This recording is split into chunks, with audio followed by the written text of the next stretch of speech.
Se buscas traballo que seña do Estado, fala castellano que es máis educado, somente en galego poderás falare, cando veña o tempo de irmos votare, se faz un escrito pro gobernadore. Soy o castellano, entende o señore, e si en galego queres fatere, dalle garantías dos votos que atere.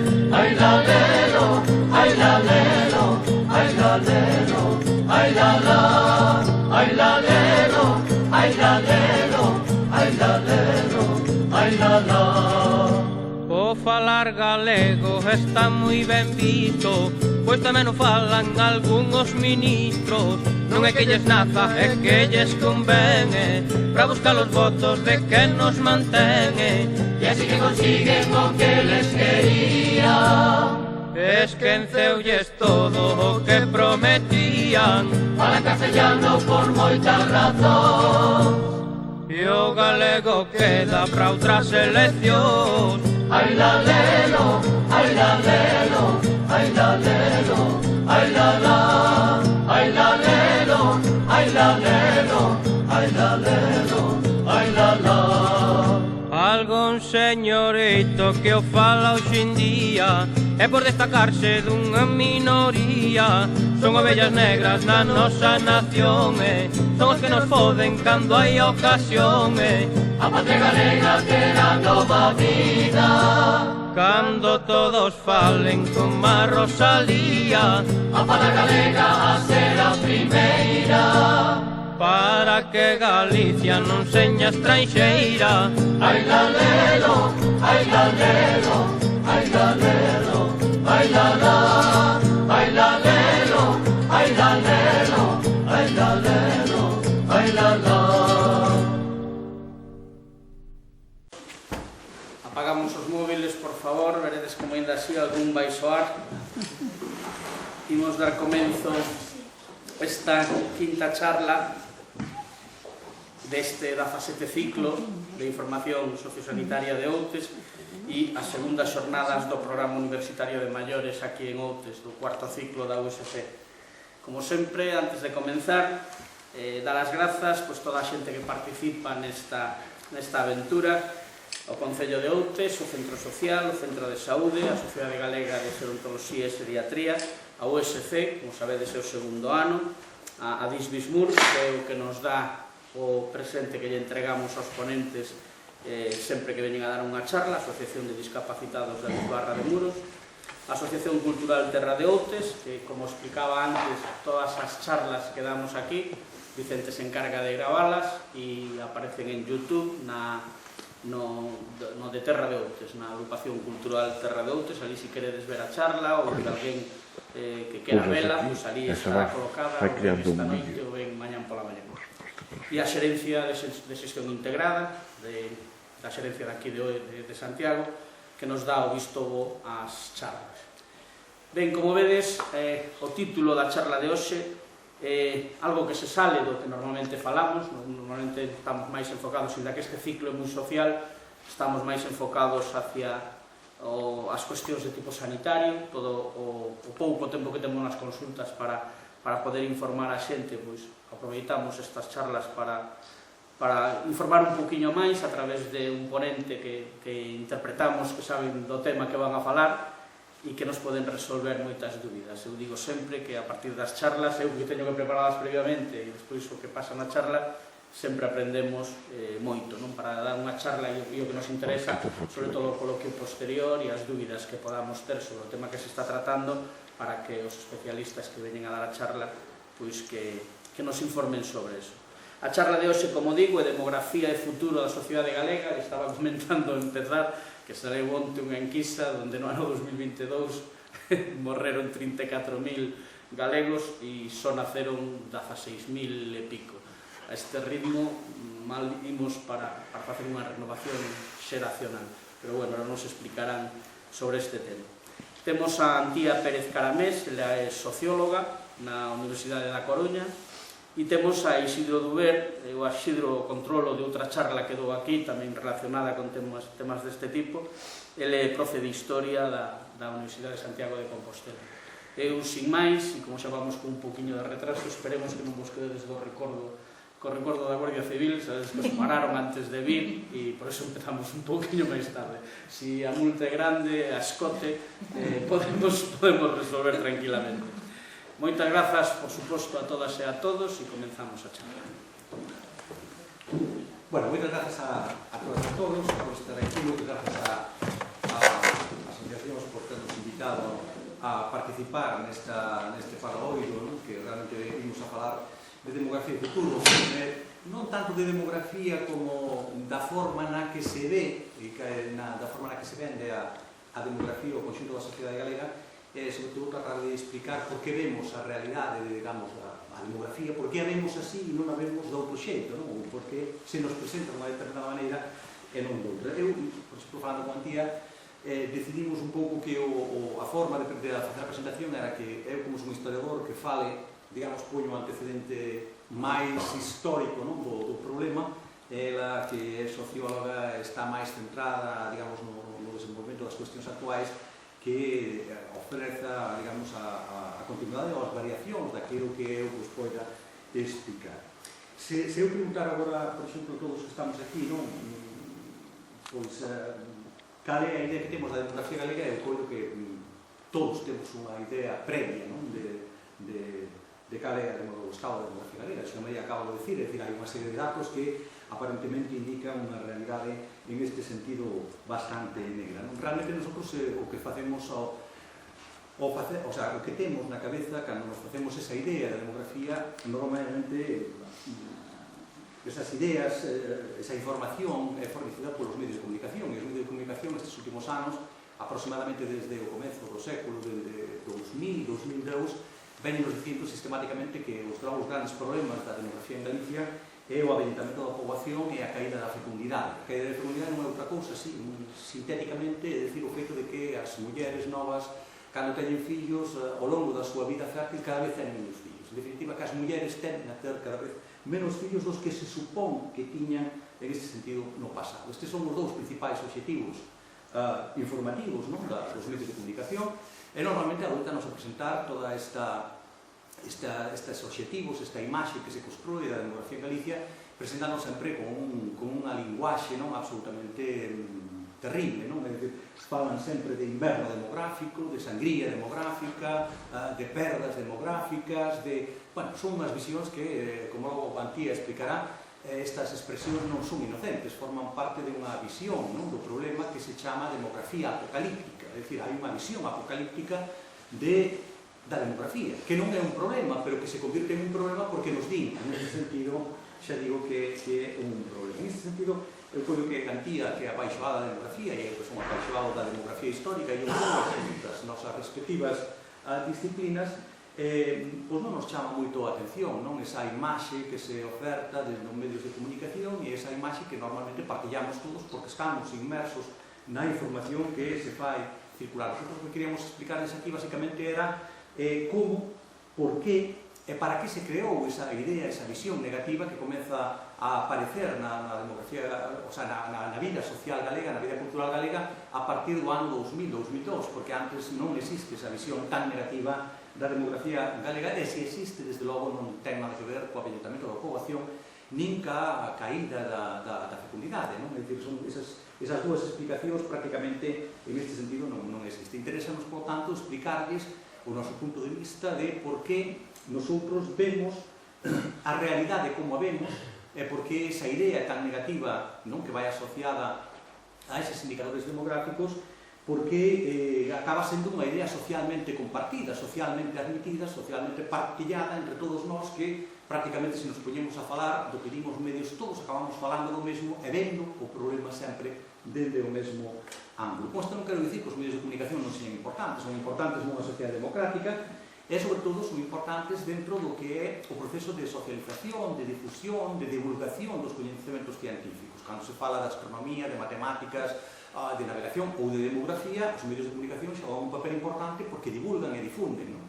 Pero ese papel de difusión dos medios de comunicación desde un punto de vista histórico e tamén sociolóxico, está, digamos, cortado ou limitado por dous elementos. Primeiro, o feito de que os medios de comunicación da igual do signo do pé da perna da que eles poñan o acento, hai todos teñen unha visión, uns puntos de vista moi definidos sobre a realidade. É certo que ás veces parece que os modifican, pero teñen unhas visións en este sentido moi definidas. E iso son porque son empresas. É dicir, detrás dos xornais o que hai son grandes empresas de comunicación, e esas empresas de comunicación teñen esa visión dos problemas económicos, sociais, políticos, demográficos ou culturales que normalmente tenden a coincidir cas empresas que pagan.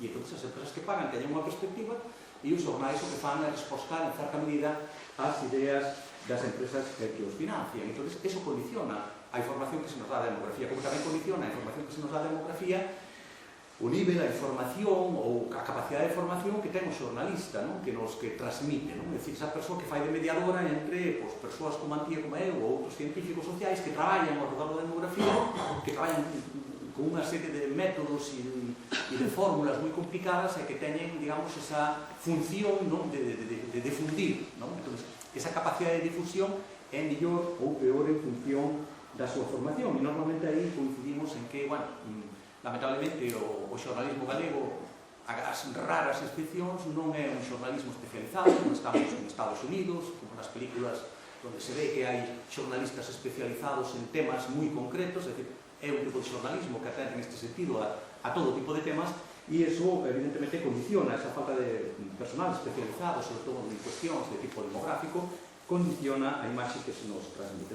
Isto que estou contando non son andrómenas, podes dicir, xa están estes historiadores, están estes sociólogos, esta socióloga, este historiador que veñen aquí a contarnos e a falarnos mal da prensa. Non, é dicir, isto é en este sentido real. Eu trouxenlle simplemente algúns exemplos, é dicir, como se define o índice de vellez, é dicir, estas son novas que están recollidas nun xornal, collín o máis común, a de Galicia, porque é o máis difundido nesta parte do país, e vemos, por exemplo, como na edición do Barmanza definen o índice de vellez como o número de xubilados, e na edición de Carballo, pois os maiores de 65 anos.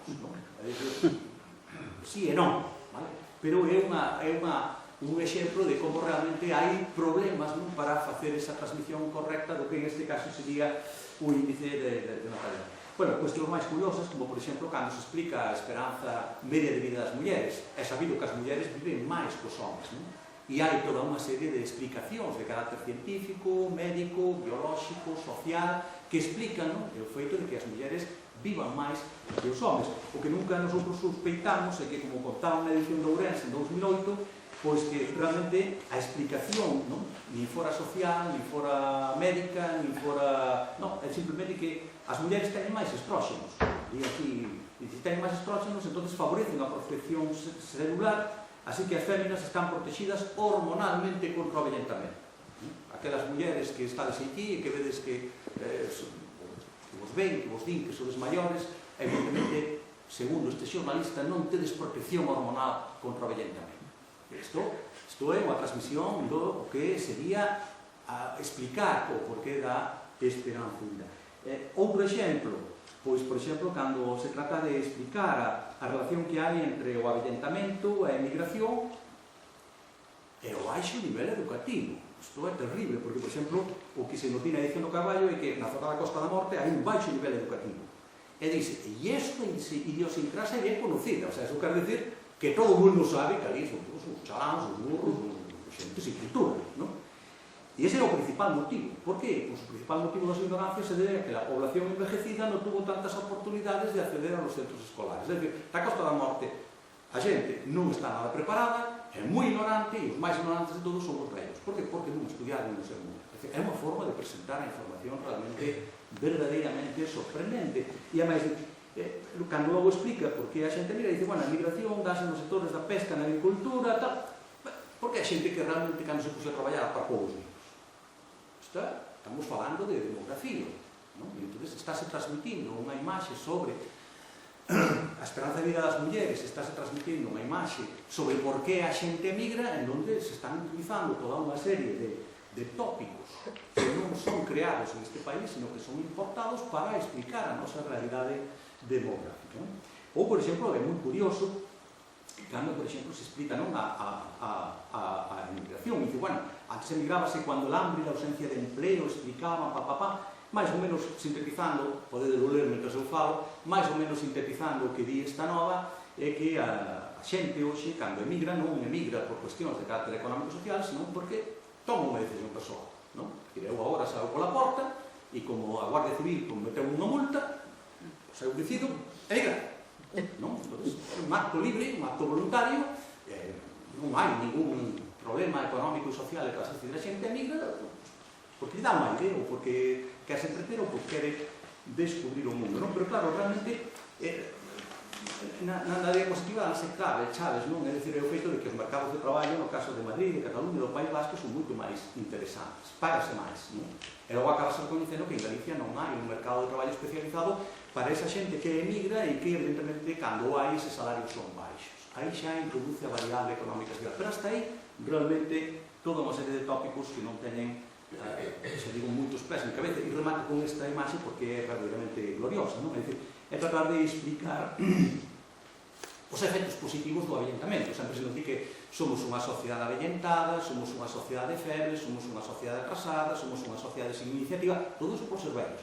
Somos unha sociedade, non sei, peabellez, dinos este xornalista, Carlos Cunzón, un intelectual, dinos na edición de Galicia que, bueno, que menos mal, que hai vellos, porque algún día morrerán e entonces Galicia verá a medio plazo reducida considerablemente su tasa de paro, hasta rozar el pleno empleo. É dicir, isto é verdadeiramente fascinante. O máis fascinante é que cando vemos as cifras de paro, realmente o que se ve, o que nosotros vemos aí, é que cando ele escribía isto en 2009, o paro xuvenil chegaba case que ao 30%.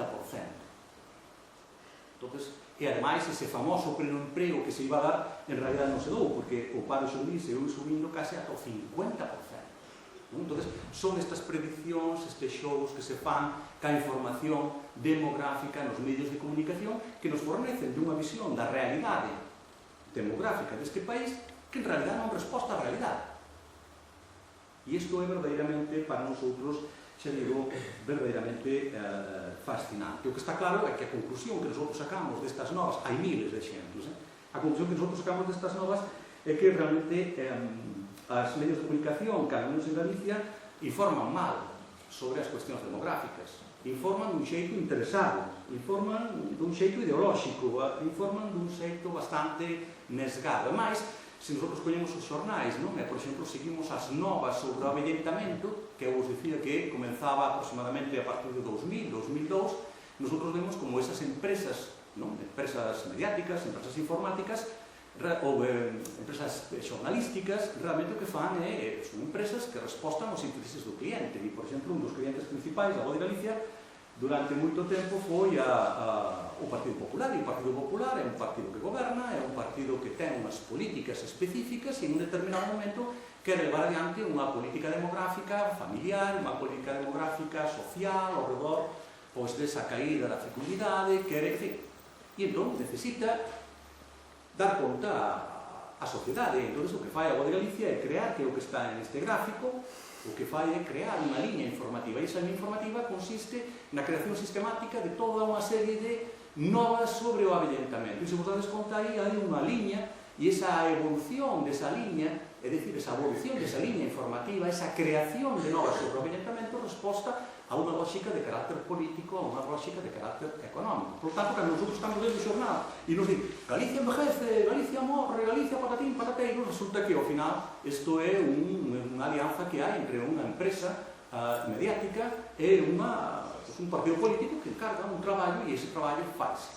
Pero ese traballo que se fai está condicionando a nosa visión da nosa propia realidade demográfica. Por lo tanto, o que consigue é que todos veamos a realidade non como é, senón como nos din que é, e poucos paramos a pensarnos como é realmente a realidade demográfica. E, en ese sentido, por exemplo, xa digo, cando se presenta a nova, mesmo nos la dan perfilada, é dicir, cando se fala, por exemplo, do avellentamento demográfico na prensa, sempre din, é un problema, é alarmante, é progresivo, é creciente. Estas son as palabras máximas que aparecen asociadas á palabra avellentamento, por exemplo, entre o ano 2001 e o ano 2013.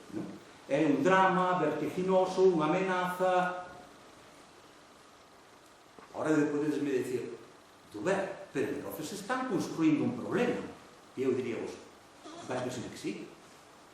Non só iso, senón que, como todos os que participamos na elaboración do libro este da morte de Galicia, que tamén está aí, xa digo, non? Vese como esa evolución das novas depende de toda unha serie de aspectos de carácter político. Iníciase en 2001-2002, cando se aproba o Plan Xenentolóxico Nacional, en aquel momento gobernaba, era presidente de España, a José María Aznar, e remata basicamente en 2012, esa primeira línea informativa, cortamos aí porque o traballo chegaba hasta aí, e remata cando se produce a aprobación no Parlamento de Galicia do Plan de Dinamización Demográfica de Galicia. É dicir, hai un plan de dinamización demográfica, vais a aprobar no Parlamento, necesítase un respaldo social, polo tanto hai que informar negativamente do problema que teóricamente está ben a solucionar, que é o avellentamento. Entón, realmente non deixa de ser en este sentido moi curioso. Durante todo este tempo, é dicir, entre o ano 2001 e 2013, xa digo, para os outros como investigadores sociais, o que é moi sorprendente é que a inmigración non existe. A inmigración desaparece. O gran problema, o único problema que hai é o avellentamento e que as mulleres non queren ter os fillos que teñen que ter para que nosotros podamos reproducirnos como sociedade, como país, etc. Non? Está claro que a emigración en este sentido non aparece e non deixa de ser curioso, porque o presidente Fraga no seu momento falou da emigración moito, doulle moito pulo a emigración, e a emigración era necesaria, era a quinta provincia, era aquilo que necesita. Desapareceu. A partir de 2002 a emigración desaparece e o gran problema demográfico pasa a ser o avellentamento. E non é rechamante basicamente por unha razón, é rechamante porque a partir do ano 2000 entramos ou desenvolvese en Galicia unha nova vaga migratoria. É a quinta da nosa historia, é a terceira da época contemporánea. Son vagas migratorias que se van producindo cada 30 anos. E isto é sorprendente. Pero non se fala de emigración, insisto, sobre todo cando aparece unha nova vaga migratoria. No momento que se fala de avellentamento, non se fala de emigración. Entón, a nosa pregunta como historiadores e como sociólogos é por qué? E entón, claro, cando empezamos a investigar é cando nosotros comprobamos, por exemplo, que efectivamente a población de Galicia ven caendo desde finais do século XIX, pero esa caída que se ve aí máis ou menos refletida en boa medida, non en todo, pero en parte, explícase, ese devalar da población galega explícase pola emigración. É xente que está marchando, e aí que desinaladas así a grandes trazos as vagas, e vese como con cada vaga prodúcese unha caída da población. Esa caída da población é moi importante. Podo dar simplemente dous ou tres datos. Por exemplo, podo dicir que a comezos do século XX Galicia tiña aproximadamente 2 millóns de habitantes e na vaga migratoria de 1860 a 1829 houve 1,5 millón de saídas. 2 millóns de habitantes, 1,5 millón de saídas. E desas saídas, as persoas que fixeron esas saídas máis ou menos calculase que a metade non volveron. A perda demográfica para un país de 2 millóns de habitantes é verdadeiramente en ese sentido salientable, sobre todo cando descubrimos que a meirande parte deles son xente nova, son xente que ten aproximadamente entre 15 e 30 anos, maioritariamente homens, pero tamén mulleres, e é importante que teñan entre 15 e 30 anos, porque é o momento no que os mozos e as mozas casan e comezan a traer fillos ao mundo. E no momento que a un lle toca casar, ou a unha lle toca casar e traer fillos ao mundo, resulta que está activa a emigración. Por tanto, a emigración supón que ti perdes os que marchan, mas perdes os que non nacen. É certo que algún volverá e nacerán, pero nacerán poucos e nacerán de xeito tardío. Por tanto, a emigración é un problema. E a emigración vai a xerar, entre outras cousas, un problema de avellentamento. Para que vos dades conta da importancia que tivo a emigración, podía dicirvos que a comezos do século XX a poboación de Galicia era aproximadamente un 10% do total da que había en España, da que había no Estado. Pois ese 10% da poboación fornecía de case que o 40% de migrantes que había en todo o Estado. É unha porcentaxe verdadeiramente enorme. E xa digo, esa falta de homes maioritariamente o que vai a determinar son cambios importantes. Por exemplo, aumenta o número de mulleres que fican solteiras toda a súa vida, que non van a casar, nin van a, maioritariamente, non van a ter fillos. Cae o número de casadas. E unha parte importante dos nacementos prodúcese no seo de matrimonios, pero cada vez cásanse menos e, ademais, cada vez teñen menos fillos e unha parte da poboación marcha. Cal é o resultado? O aumento dos maiores de 60 anos. Por tanto, o gran problema do avellentamento é a migración. pero non se fala, non se nos di nada absolutamente da emigración. Cando remata a vaga de 1860 a 1930, volve a haber unha nova vaga migratoria, a ver se está aquí, a segunda, de 1950 a 1975. É terrible, é moi curta, pero é terrible. É terrible no sentido de que aproximadamente un 20% da poboación de Galicia estuvo máis ou menos afectada directamente pola mobilidade da poboación. En 1970 había 20.000 habitantes menos que en 1950. É dicir, iso danos unha idea do impacto que tiña, non? O sea, quero dicir que en certa medida está en parte refletido aí. A emigración é o elemento, un dos elementos que vai a dar lugar a ese aumento do avellentamento. E ese fenómeno do avellentamento vai a ser acentuado a partir da década de 1970, máis ou menos por dous factores. Un, o aumento da esperanza de vida, que o tedes no gráfico da dereita, e o outro, a caída da fecundidade, que en realidade non son fenómenos novos. É dicir, o aumento da esperanza de vida xa era anterior a 1955 e a caída da fecundidade vai se dando desde os comenzos do século XX, o que pasa que a partir de 1970, digamos, se acelera, non? Acelérase nun determinado momento. Entón, recapitulando así brevemente, e xa casi vou rematando a miña exposición, é dicir, os efectos demográficos das vagas migratorias acumuladas, non? Desde finais do século XIX, lembremos, son dúas moi importantes durante o século XX, pois van a potenciar o avellentamento. E ese avellentamento vai a ser repotenciado pola mellora das condicións de vida, porque a xente vive máis tempo, pero tamén porque cae a fecundidade, que non é nova, senón é algo que xa ven, digamos, que se ven producindo neste sentido con anterioridade. Hai uns cálculos que se fan, que son moi aproximados, pero que non teñen ningún tipo de consistencia científica, que nos diga aproximadamente en un país de 2 millóns de habitantes, 2 millóns e medio de habitantes, como é Galicia hoxe, aproximadamente a migración suporía a perda de 1 millón de habitantes desde finais do século XIX. Imaginad o que significa eso. 2 millóns e medio de habitantes, perdeuse 1 millón e medio. Ora, imaginemos ese 1 millón e medio, que son xente nova, que ten entre 15 e 30 anos, se chegan a casar e a ter unha media de 2 ou 3 fillos. O que se perde non é 1 millón de habitantes, perderíase 1 millón de habitantes máis as achegas demográficas que terían feito en cada un deses momentos. Se esta se producira, o avellentamento demográfico se existiría, pero non tería os niveis que ten. Como non os tería tampouco se non melloraran as condicións materiais de vida e a xente, ou as condicións sanitarias, e a xente vivirá cada vez en este sentido a máis tempo. Pero imos a hoxe e habría que explicar, polo tanto, o porqué da emigración, e iso é complicado. Ninguén nos explica por que se produce a emigración, por que se produciu a emigración e por que hoxe estamos na quinta vaga migratoria que se dá en Galicia. Non se explica. Podedes mirar os xornais, podedes mirar a Voz de Galicia, a Opinión, o Correo Galego, o País, o que queirades. Non sai. É imposible. Porque, basicamente, volvendo aquí ao País, en Galicia, por exemplo, pois habría que falar de cousas que son moi delicadas. Porque desde a morte de Franco chegou a transición, chegou a democracia, entramos en Europa, chegaron fondos europeos, e 30 anos despois da última vaga migratoria de 1950-1975, volve a haber outra. Pero é que houve cartos europeos para o fomento do emprego. E onde están? Bueno, hai investimentos. 2/3 investíronse en infraestructuras, moitas delas totalmente innecesarias, piscinas, paseos marítimos, encargaronse a empresas foráneas, que viñeron a traballar a Galicia, que levaron os cartos europeos e que crearon un emprego temporal, porque unha vez rematada a obra, hai que darles. Hai emigración, explíquenos por qué, diante desta realidade.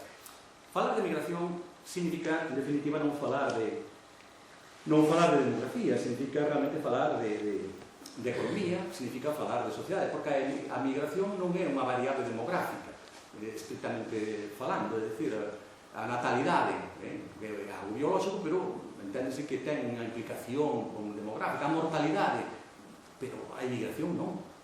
Non é como nacer, ou como morrer, ou como casarse. A emigración, un emigra en un contexto económico e social. Que pasa neste país que cada 30 anos hai unha vaga migratoria? Que eivas son as que están aí de fondo e que non se resolve ni siquiera cos fondos europeos. Claro, eso xa son cousas que ceden neste sentido aos historiadores. Claro, cando leemos a prensa, cales son o pozo de todos os males deste país? Os vellos, as mulleres, non queren ter fillos. Os vellos viven demasiado tempo. Pero non se fala de emigración.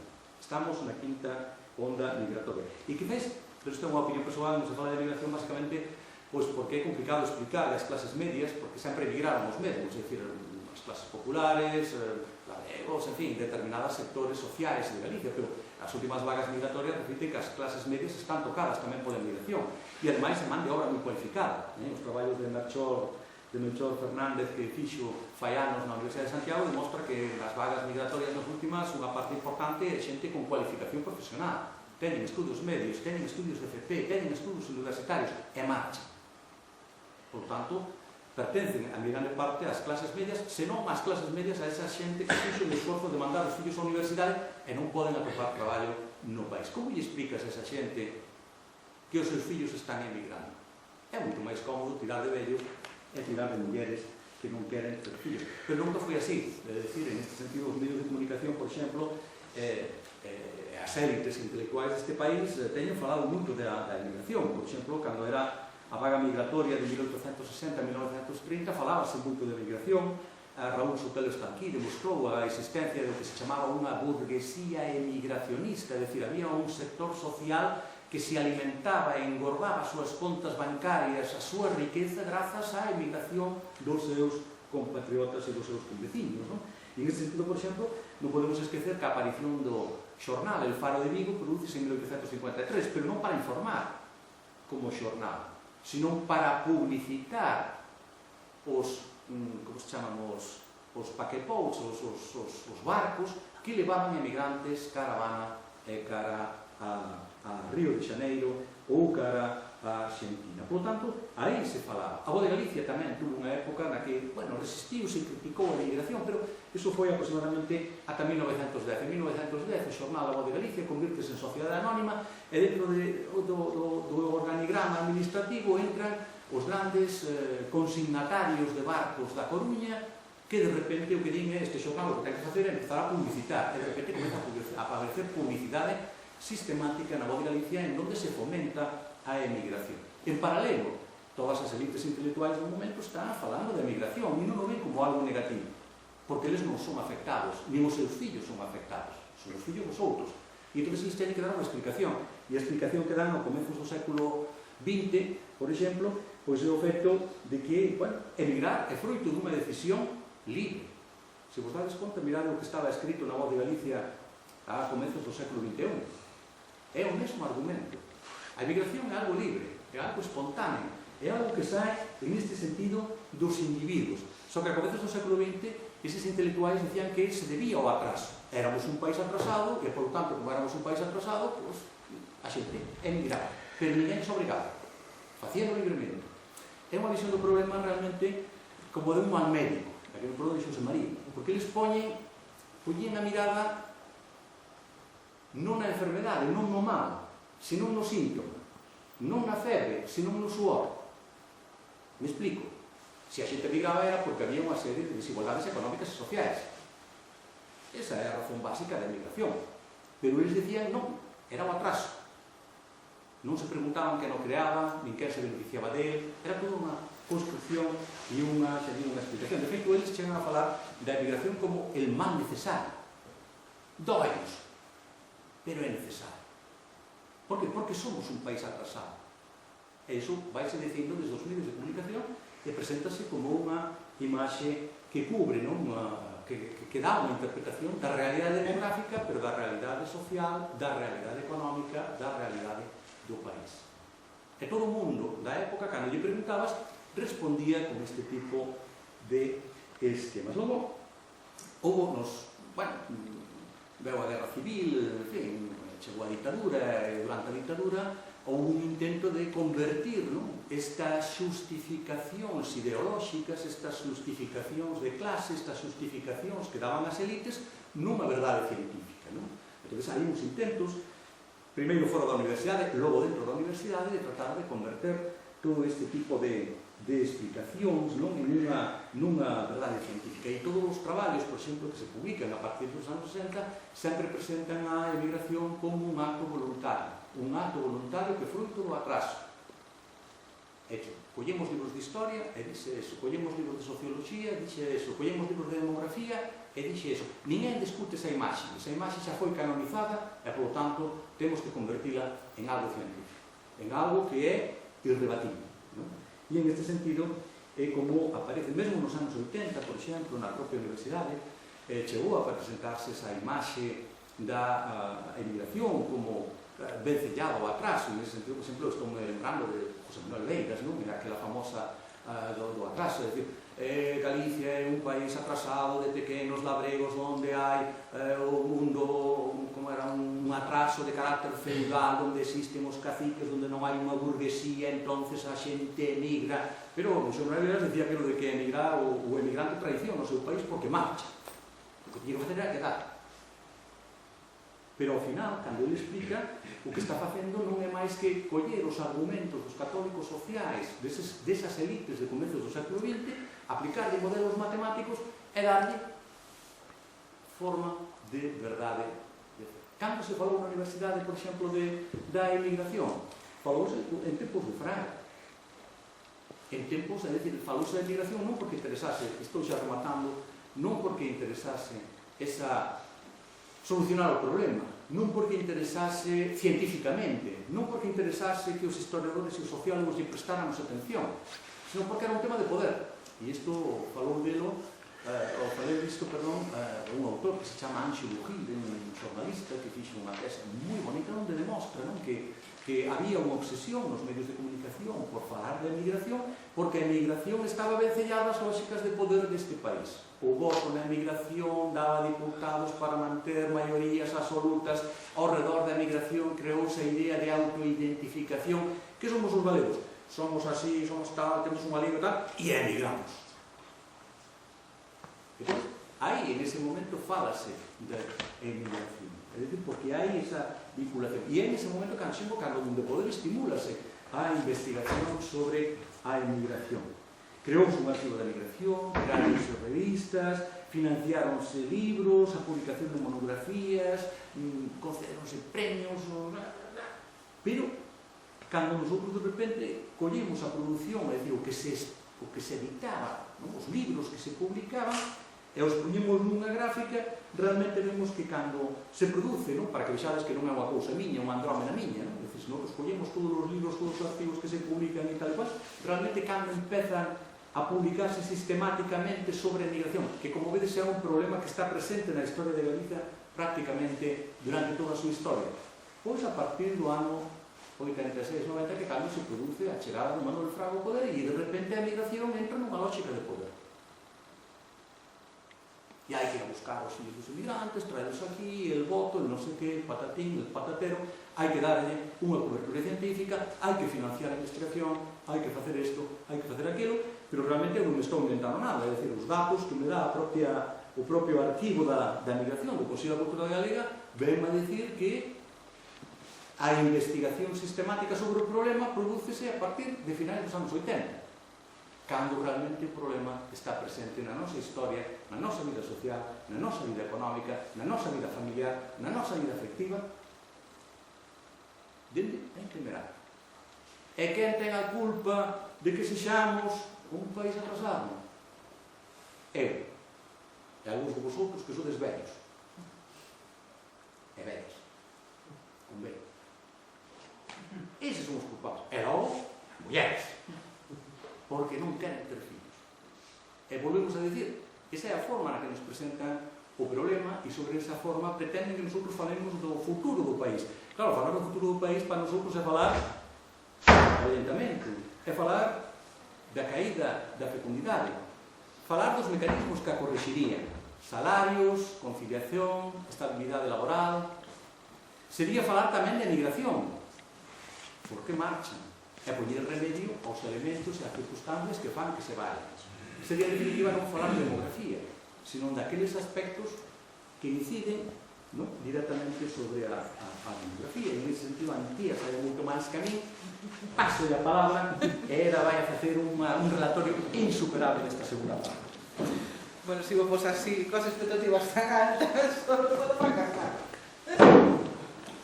No, grazas Isidro pola confianza depositada. Vale. Bueno, e grazas tamén polo convite. A verdade é que o bon que ten que nos conviden a Isidro e a min a... Non sei se queda algo por aquí. Xa está. Bueno, o bon que ten que nos conviden a Isidro e a min a falar de demografía, que pasamos moi ben, traballando xuntos, a verdade.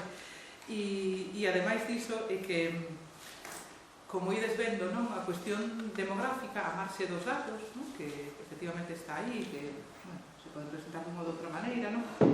Eu penso que o máis interesante é a cuestión que ten que ver co relato, non? Que realmente é o que estamos falando aquí, non? Das narrativas que se construen en torno aos procesos demográficos, non? Que vehiculan determinadas ideas, que axudan a transmitir determinados prexuizos, a asentar determinados mitos e, de paso, non, a callar un imaginario colectivo, a construir imaginario colectivo, non? Sobre a nosa situación poboacional e facilitar así determinadas intervencións da política pública.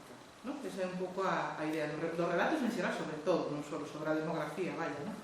Esa é a forma nas que os discursos non se elaboran e despois finalmente se volven poderosos, ¿no?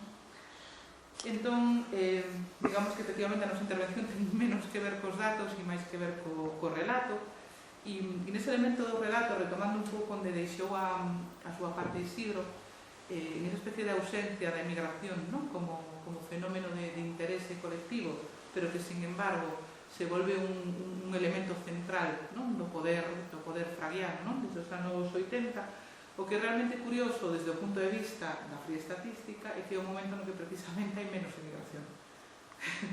O momento en que sacamos os datos do número de saídas ao estranxeiro de Galicia e de saídas a outras partes do Estado e que temos volumes máis baixos nos anos 80. De feito, a xente que investiga un pouco sobre esta cuestión lle chama aos anos 80 ese momento de punto de inflexión ou de cambio de ciclo migratorio, no que o que se produce é unha reducción nunca a cero, pero sí moi significativa, non? No número de saídas e un incremento bastante importante das chegadas, da xente que ven. E quen ven? Bueno, pois nun primeiro momento a xente que ven sobre todo retornada de América, que iso é algo que tamén o compañero Raúl Soutelo ten estudado bastante, pero sobre todo retornada de Europa porque tamén eran proxectos migratorios máis efímeros, menos duradeiros, moi destinados á maximización do aforro para investimento en orixe, non? E, polo tanto, ese retorno europeo, que é un retorno de migrantes, pero tamén dos e das descendentes de migrantes, é o que marca o cambio de ciclo migratorio que se produce nos 80. É dicir, no momento en que Fraga se reviste, non? Da capa de Galicia pobo migrante, é o momento no que Galicia está inmigrando xente. Non? Entón, ese aparente paradoxo, non? Entre construir un relato, unha imaxe, un imaginario colectivo, cando os datos que te están dando a bofetada contraria é algo realmente singular, porque se manexamos a perspectiva histórica máis ampla, non? Que foi a que nos presentou Isidro, sobraron momentos na historia como para, non? Como para reivindicar ese papel así como de Rocío Jurado migrante, sobraron momentos no que as estadísticas te acompañaban, e xusto agora que as estadísticas non te acompañan, é o momento, non? No que tú reivindicas esa cuestión. Iso é algo realmente significativo. O que fará que, ao meu xuizo, na produción académica, na produción de traballos científicos, o retorno europeo, buscar cousas, non? Que vos digan a cantidade de bares que abriron, non? Que abriron eses retornados e esas retornadas, a cantidade de pisos que mercaron, non? Para hacer unha especie de investimento deses aforros e de investimento productivo, non? Que de feito é un certo paralelismo entre un proceso de especulación inmobiliaria e de construcción brutal e ese retorno de migrantes europeos e europeas, non? É enorme, non? Ese paralelismo. Pero sobre eso apenas hai traballos académicos, non? Por qué? Porque o interese estaba en fomentar que se cadra outra visión. Bueno, ese retorno, que é un pouco o que caracteriza os fluxos migratorios, sobre todo os anos 80 e ata mediados dos anos 90, é sustituído estadísticamente, que non tanto por interese, por o fenómeno do que se chama a inmigración autónoma, que chamamos a inmigración autónoma, é dicir, a chegada de persoas procedentes principalmente do estranxeiro xa sin vínculos coas previas vagas migratorias de Galicia. É dicir, a chegada de xente de Cabo Verde, de Perú, da República Dominicana, de Ecuador, dos distintos países que a priori non teñen moita relación coa nosa experiencia histórica como migrantes. Ese momento que se produce aproximadamente desde mediados dos 90 e que continúa con antibaixas ata a actualidade, é un momento no que sí comeza efectivamente a haber atención política, mediática e académica cara a ese fenómeno da inmigración autónoma, é dicir, refiro-me autónoma por non ter vínculos coa migración, porque ese retorno e esa inmigración con vínculos de xente venezolana con algún certo tipo de vínculo máis ou menos non xa con Galicia, esa non se parou desde os anos 80. Bueno, pois esta inmigración autónoma sí que despertou certo interés, ten certa bagaxe e certa trayectoria, creo que por dous motivos. Primeiro, porque é que protagoniza un cambio no saldo migratorio. O saldo migratorio, un concepto de demografía, pero que non ten así nada de complicación, é a diferencia entre a xente que ven, ou se as inmigrantes, e a xente que marcha, ou se as inmigrantes. Se é positivo, a poboación sube, porque te chegan máis do que marchan. E se é negativo, a poboación diminúe, simplemente. Bueno, pois en Galicia levábamos arrastrando un saldo migratorio negativo durante décadas, e non é ata que o retorno se combina coa inmigración autónoma que ese saldo migratorio é positivo. E que, polo tanto, as migracións, en xeral, contribúen á demografía galega. Un fenómeno que tamén se ten resaltado pouco, pero que, sin embargo, ten sido unha das razóns polas que a inmigración autónoma comeza a ter certa relevancia mediática. E outro é que, de certo modo, o que sucede alinea a Galicia co que estaba sucedendo en outras partes do Estado. Non en magnitude, é dicir, o volume de inmigración, se a Galicia non ten nada a ver, ni en termos proporcionais coa súa poboación, ni obviamente en números absolutos, pero sí que alinea en tendencia co que está sucedendo en Madrid, en Cataluña, en Comunidade Valenciana, no que tamén hai números significativamente maiores de poboación inmigrante de distintos países, de América Latina, de países africanos, de distintos países que están comezando a incorporarse naqueles sectores de emprego, na man de obra nativa, pois falta, por así decir. Vale. De feito, e isto é máis curioso, eu pertenzo a un equipo de investigación no que levamos moitos anos traballando principalmente sobre cuestións que teñen que ver coa inmigración, e me lembro das primeiras entrevistas que temos feito a este respecto en unidades administrativas e institucionais tamén, de xestión da cousa inmigratoria, de quen se ocupa dos inmigrantes, das políticas públicas e todo eso. O que pasou en Galicia realmente foi que houve unha sustitución. Non tú tes persoal administrativo que tú entrevistas e dicías, a ver, eu pasei de levar relación coas comunidades inmigrantes e ahora llevo inmigración. Así como da noite para mañá. É dicir, o que houve foi decir, bueno, vale, está cambiando o fenómeno, entón o que vamos a facer, como xa tiñamos unha secretaría xeral de emigración, pois agora le vamos a chamar de inmigración, e o persoal funcionario, pois, máis ou menos viene sendo gente que viene ou gente que va, pero que fagan así unha remuda e que cambien a orientación, E foi o que pasou, As principais unidades administrativas que se encargaban da relación coa diáspora, coas comunidades diaspóricas e cos centros galegos, pasaron a ocuparse da acollida de poboación inmigrante, algo que non ten nada que ver coa xestión a moitos efectos, Pero basicamente foi o que pasou, foi un fenómeno como de casi de reordenación administrativa.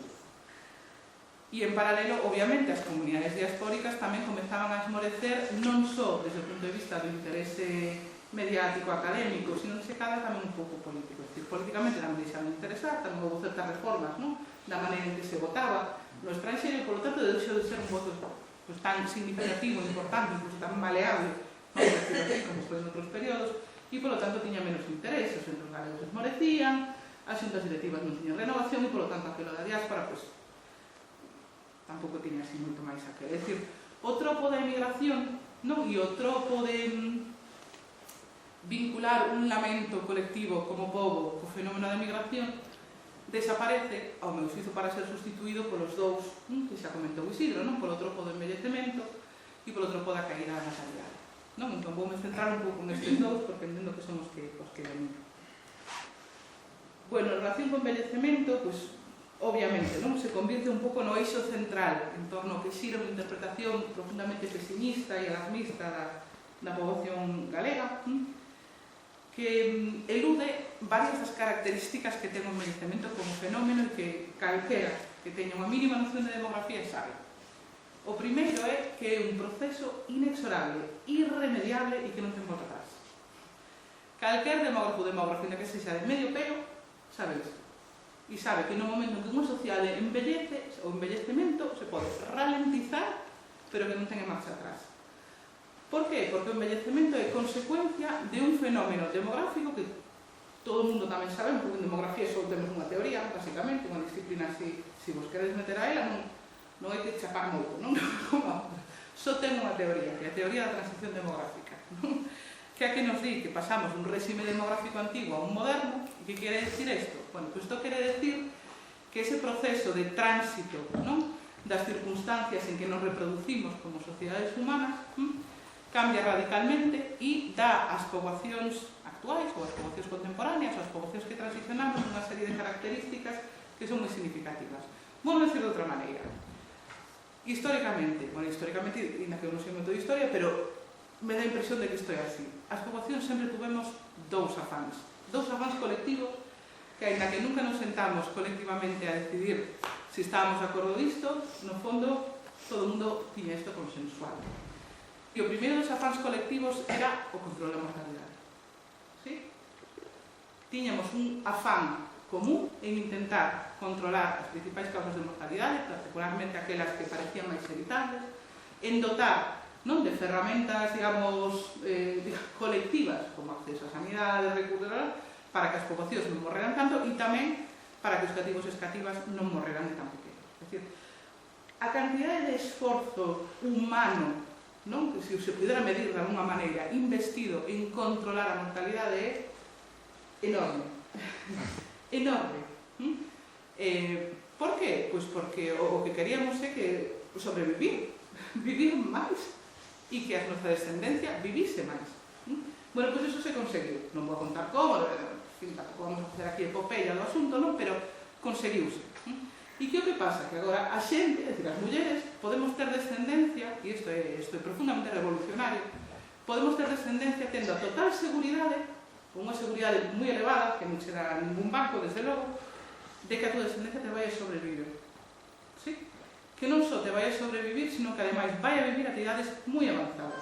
Sí? E vai a facer unhas condicións de vida saudable relativamente razonables ata idades tamén bastante avanzadas. Iso é tremendo, porque te permite solucionar o segundo dos afáns colectivos, onde nos implicamos moito como sociedade, pero particularmente as mulleres, que é o control do número de fillos e fillas. As mulleres e as sociedades humanas o que sempre quixemos é ter a capacidade de controlar o noso tamaño da familia e o tamaño da descendencia que queríamos ter. E un dos elementos polo que non podíamos controlarlo non era tanto técnico, non que non houbera medios de anticonceptivos, porque a xente despois sempre se busca a maneira, ou senón simplemente practica os derivatos e mete a monxa ou... É dicir, hai moitas maneiras, non, de non ter criaturas, obviamente. O sea, non era tanto un problema, digamos, físico, por decirlo así casi en términos malthusianos, non? Era máis un tema de ter a seguridade de que os fillos e as fillas que tiñas te iban a sobrevivir, porque os fillos sempre foron un ben económico, tamén o siguen sendo agora, con distinta significación e distinta forma, pero a xente quería ter un pouco a garantía de, bueno, se vou chegar a vella, vou ter unha persoa que me sigue, non para que me cuide, pois sí, efectivamente, porque hai moita xente que ten criaturas para iso, para que me suceda, non? Para que herde o que eu conseguín, para o que sexa. Pero no momento en que tu tes unhas tasas de mortalidade infantil que superan o 25 por 1000, pois o que faz é parir 9 criaturas, porque igual te chegan 4 ou 5 a unha idade adulta. Así que a principal revolución social colectiva que temos que sentirnos moi orgullosos e orgullosas é conseguir controlar a mortalidade e conseguir controlar a natalidade. Que o que pasa? Que se faz iso, que pasa cos volumes de mortalidade e de natalidade? Pois, a incidencia da mortalidade cae e a incidencia da fecundidade tamén. No momento en que tú podes controlar o número de criaturas que tes menos, ¿sí? E no momento en que bueno, se estira un pouco a longevidade humana e se aumenta a esperanza de vida. E, polo tanto, vives ata cada vez máis idades máis avanzadas. Cal é a consecuencia que non ten remedio disto? Pois que as poboacións se envellecen. É que é lógico, é que non hai outra saída. É dicir, é imposible facer este proceso y este progreso y esta gran revolución social sin que haxa envellecemento. Non se pode hacer de outra maneira. Da igual, poñedemos como que irades, do dereito, do revés, patas para arriba, patas para baixo. A única forma de facer unha transición demográfica como que fan casi todos os países desenvolvidos é asumindo un certo nivel, vale, no maior ou menor podemos debatir, pero un certo nivel de envellecemento demográfico. Vale? Ben, bueno, porque quería dicir vale, a evolución do número de fillos e da idade media maternidade, pero creo que vou saltei. Este é un pouco o primeiro dos elementos que quen transmite o temor ao envellecemento non acompaña a súa información. Non? Que nos temos que comer o envellecemento con patatas se asumimos que como sociedade colectivamente, non? É o precio a pagar por vivir máis e por ter controlado un número de familia desexado. Vale. O segundo é esta idea un pouco do envellecemento como algo idiosincrático de Galicia, non?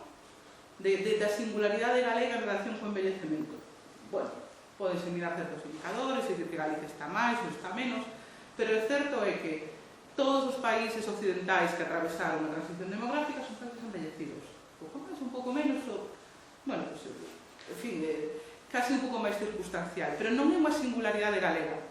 Polo tanto, cando vedes, creo que comentaba tamén un pouco Isidro, que a maior parte das notas sobre envellecemento demográfico en determinados xornais se publican na sección Galicia, o que se está facendo é reforzar unha idea de que parece que este fenómeno non sei, son como os kiwis que se dan a Australia e en Galicia, pero aparentemente non en ningún sitio, porque o envellecemento demográfico pues, como que ten un arraigame así como un pouco daquele fenómeno telúrico casi, non? Da propia da Terra. Vale. De feito, aquí se cola non como outra especie de traslación así como un pouco insidiosa que é a asociación entre envellecemento demográfico e decadencia. Non? É dicir, o envellecemento demográfico se lle asocia pois, a falta de dinamismo económico, un certo estancamento social, un certo conservadurismo moral e político tamén, non? E, en fin, toda unha serie de tópicos negativos que van asociados co propio envellecemento da poboación, non? E que o acompañan e tamén parece que forman parte, non? Desa especie de conxunto que o define. E isto tamén ten unha historia, non? E se debe un pouco ao xerme do propio concepto de envellecemento demográfico que está vinculado a unha idea así como un pouco perversa dun demógrafo francés que se chamaba Alfred Sauvy, que foi que fundou un instituto de estudos demográficos en Francia que ten moito renome é moi relevante. Bueno, pues este señor, este demógrafo francés, Alfred Sauvy, ele estudiou o que pasaba en Francia cando acabou a Segunda Guerra Mundial. Entón ele estaba esperando, non? Porque ele era demógrafo e coñecía o comportamento histórico das poboacións, entón sentouse esperar e dixo, bueno, despois dunha gran guerra ven un baby boom. Non? Despois dunha gran guerra sempre ven un período en que o número de nacementos incrementa. Por que? Porque volven da guerra, porque hai un certo período de certa alegría, non? Por acabar unha contenda, bueno, pues se incrementa. Pero entón ele estaba ali a garda, e aquilo non se producía. Non é que non incrementase, sino que non incrementaban os números que decía. Entón, claro, en paralelo, entre as perdas humanas da propia guerra e que aquela recuperación da fecundidade non estaba sendo como el que ia, decía, mamma mía, pues non. Bueno, total que o que fixo foi trasladar o concepto individual de envellecemento ao concepto social de poboación de envellecemento. E o que pasa? Que no momento en que crea unha metáfora que foi moi dichosa, porque aquí estamos, non? Precisamente con ela, e que tuvo moito, non?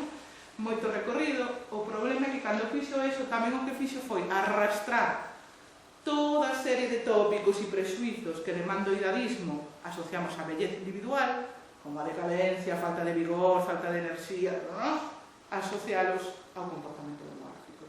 E así xa temos, digamos, creada pues, a alarma perfecta, non? Porque casi sin comelo nin bebelo, un concepto que nace viciado queda, non? Entón xa despois é moi difícil desembarazarse dele, non? E é moi difícil que o envellecemento demográfico sone como unha palabra, se non direi positiva, pero polo menos neutra, non? Ou non connotada en ningún tipo de valor. Bueno,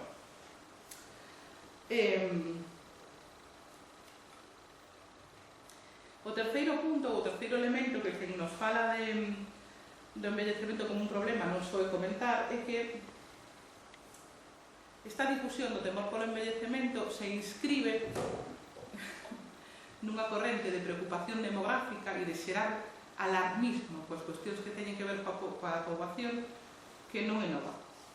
O temor polo envellecemento é relativamente novo, ten como moito 30 anos, xa estou votando igual de máis, pero os temores poboacionais son moi vellos e teñen trayectoria. Eu non sei se vos lembrades aquí, nos anos 70 e 80, o que nos preocupaba: a superpoblación. Non vos lembrades? Etiopía ten fame, moi mal organizado, non hai mellor lema malthusiano que a canción dos resentidos. É dicir, o que nos preocupaba é ese desequilibrio entre os recursos alimentarios e o nivel co que estaba facendo a poboación. Iso era o que nos preocupaba, nos preguntaba ni o despoboamento, ni o envellecemento, no, nos preocupaba a superpoboación. Non sabedes a cantidade enorme de organismos, institucións, informes, planes, medidas e literatura científica e de la outra, ¿no?, que se dedicaron a superpoboación, a convertirlo en un problema. Isto foi un temazo, non? Vos sona. Isto non nos pode quedar moi atrás, non? Si chegou a cultura popular expresada nunha canción e que realmente transpirou, non? É a mellor prova de que unha idea chega ao imaginario colectivo, non? Que forma parte dunha das cancións máis representativas, non? Na Galicia dos 80. E tamén nos indica unha cuestión que debemos de ter moi en mente. A posverdade, os mitos e os prexuizos non son só cuestión de xente crédula, sino tamén de institucións e estructuras que os promoven e que promoven esa credulidade e que promoven a credulidade en que a superpoboación é realmente un problema, porque a cuestión é que a superpoboación se ha visto con ollos de 2023 non foi un problema. Aquí estamos. Crecimos como poboación mundial enormemente. Superamos calquer proxección das Nacións Unidas. Que o que pasou? Que, bueno, pues como a xente temos inxenio, tamén adoptamos novas formas, non? De alimentar, de proporcionar alimentos, de crear diseños agrícolas para alimentar, en fin, que a cousa funcionou. E, polo tanto, todas esas alarmas apocalípticas houve que desactivalas. E agora mesmo a superpoboación, en xeral, non é un problema. Pero naquele momento foi unha idea tremendamente útil, sabedes para que, con que coincide como momento de cambio político a superpoboación? Coa expansión do liberalismo. Co período de axuste estructural dos anos 80. Por qué? Porque ten unha idea profundamente tamén viciada, que é a idea de que as desigualdades sociais non somos produto de problemas sociais, que casi até un oxímono. A idea é que as desigualdades sociais son produto de problemas poboacionais. E, polo tanto, son produto de que as mulleres en Etiopía tienen muchas criaturas. Idea que ahora mismo nos pode resultar ridícula así expresada, pero que aínda persiste no imaginario colectivo. E seguro que tedes escoitado en alguna ocasión a donde vai esa muller de etnia tal, de etnia gitana, con 5 criaturas. Pois non me extraña que logo non teña para dar de comer, para que ten 5? Ese imaginario tan persistente, profundamente racista por outra banda, de que si somos pobres porque temos moitas criaturas, e vincular, non, un certo volumen de criaturas por muller co atraso, a mí me resulta ainda super chocante no momento en que o que te están dicindo que tamén é un atraso que teñas pouco. Pues, a ver, aclárense un pouco, non? O sea, en que nos quedamos? E que tamén traslado a idea de que tamén estas políticas de axuste neoliberal asociadas coa difusión de certo alarmismo demográfico que despolitiza a raíz social, política e económica dos problemas e o traslada prácticamente as decisións individuais sobre a xente que ten máis ou menos criaturas de forma máis ou menos irresponsable, veu aliada con un conxunto de medidas de recorte que incluso no peor dos casos ata veu aliada con políticas de esterilización forzada de certas poboacións. Non esquezamos, non? É dicir que ten un pouco de trascendencia esta cuestión. Bueno, me estou pasando de tempo. Sí. 5 minutos. Vale, señal, porque así me aclara. O caso é que desta cuestión da bomba da poboación, non, da superpoboación mundial, pasamos, así como en un moi breve espacio de tempo, a que o que nos preocupa é precisamente todo o contrario: o despoboamento, o envellecemento demográfico e a caída da natalidade. Vale. Do despoboamento non vou falar moito, se despois sai no debate se cadra abordamos, pero sí que quero falar un pouco da caída da natalidade, ou da caída da fecundidade, non? Para indicarvos que obviamente tamén é un fenómeno, un proceso que se intensifica particularmente durante os anos 80 e ata mediados dos 90, donde se produce unha transición clave entre unha descendencia media de 2 criaturas por muller a unha descendencia que se manterá, máis ou menos, con certos altibaixos de unha sola criatura, un solo fillo por muller, non?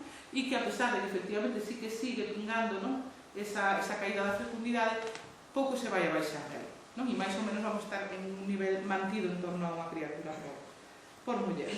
Vale. Tamén hai que pensar que a demografía ten unha cuestión que ten unha certa inercia no seu comportamento, non? E no momento en que xente como a eu, que son filla de mulleres que xa decidiron reducir o tamaño da súa descendencia, pois xa forman parte dunha cohorte de mulleres en idades fértiles bastante menor, que, polo tanto, ainda que queramos ter X número de fillos, somos menos a parir. Non? Esa cuestión tamén importa. E esa cuestión ten que ver coa inercia demográfica, é dicir, co que herdas dos comportamentos demográficos do pasado. Vale? E que, polo tanto, a acción natalista, por moi decidida que sexa, non pode revertir dunha maneira simple. Non? Nin simple, nin rápida.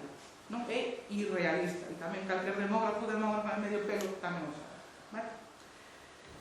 Bueno, aunque sí que vos quería un pouco presentar, isto non vou a saltar, se cadra, é a idea de que o que se ven legislando, non? En Galicia en materia demográfica temos como dúas iniciativas legislativas máis ou menos recentes, unha que fixo, bueno, fixan referencia ás dúas, non? O Plan de Dinamización Demográfica de Galicia 2013-16 e a Lei de Impulso Demográfico de Galicia que se aprobou en un par de anos, en 2021.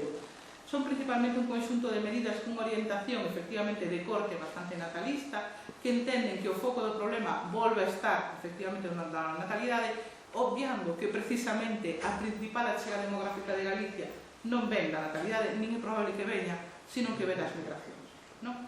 Fenómeno o que se obvia prácticamente, non? Nas dúas medidas legislativas as que fixemos referencia, non? E que resulta tremendamente curioso, non? Porque en certo modo supón negar non só a chega migratoria, sino tamén actuar con unha certa cegueira, non? Frente ao fenómeno. Pois se vos parece, por facilitar tamén un pouco o debate, non? E non estenderme de máis, vamos deixar por aquí. Moitas grazas tamén pola atención tan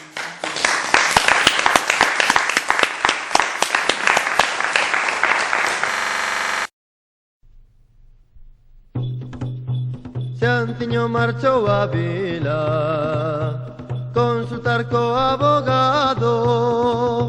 Regaloulle unha pitiña e faloulle castellano. Regaloulle unha pitiña e faloulle castellano. Y así le respondió el abogado. Mire usted, la seguridad social es la seguridad, pero si quiere usted vivir tranquilo, deje el médico del seguro, váyase a Santiago y consulte con uno de pago. Xantiño voltou pra casa, pensativo e cabreado. Chorando foise pra cama, correu mano espiñado. Chorando foise pra cama, correu mano espiñado. Que probes que somos a xente da aldea, que aínda mantemos a quen nos torea, a quen nos torea, torea nos ven. A culpa é nosa, non che de ninguén. Toda noite sin dormir, decide coa súa muller. A Santiago saíren nun turismo de alquiler. A Santiago saíren nun turismo de alquiler. Y así le respondió o dottore. Le aseguro a usted que lo suyo es de pronóstico. Don Juan, no puede usted trabajar más. Lo que tiene que hacer es acogerse a la seguridad social. Hoxe pagou ben cartiños por palparse o espiñazo. Veuse pra casa fodido, cos dolores aumentados. Veuse pra casa fodido, cos dolores aumentados. Que probes que somos a xente da aldea, que aínda mantemos a quen nos torea, a quen nos torea, torea nos ven. A culpa é nosa, non che de ninguén. Os parentes e veciños din que todo ten amaño. Que regales xa monciños o fillo do secretario. Que regales xa monciños o fillo do secretario. así lle respondeu o fillo do secretario. La cosa no está nada fácil. Le aseguro a usted que los tiempos están muy malos. Pero por lo que se ve, miraremos y haremos lo que se pueda. Recolleron yo xamos e votou coa esperanza Que lle deran a razón dos males da súa espalda. Que lle deran a razón dos males da súa espalda. Que probes que somos a xente da aldea, que ainda mantemos a quen nos torea, a quen nos torea, torea nos de. A culpa che nosa non che de ninguén. Pasaron logo 2 anos e o xan non sabe nada. O dos dereitos humanos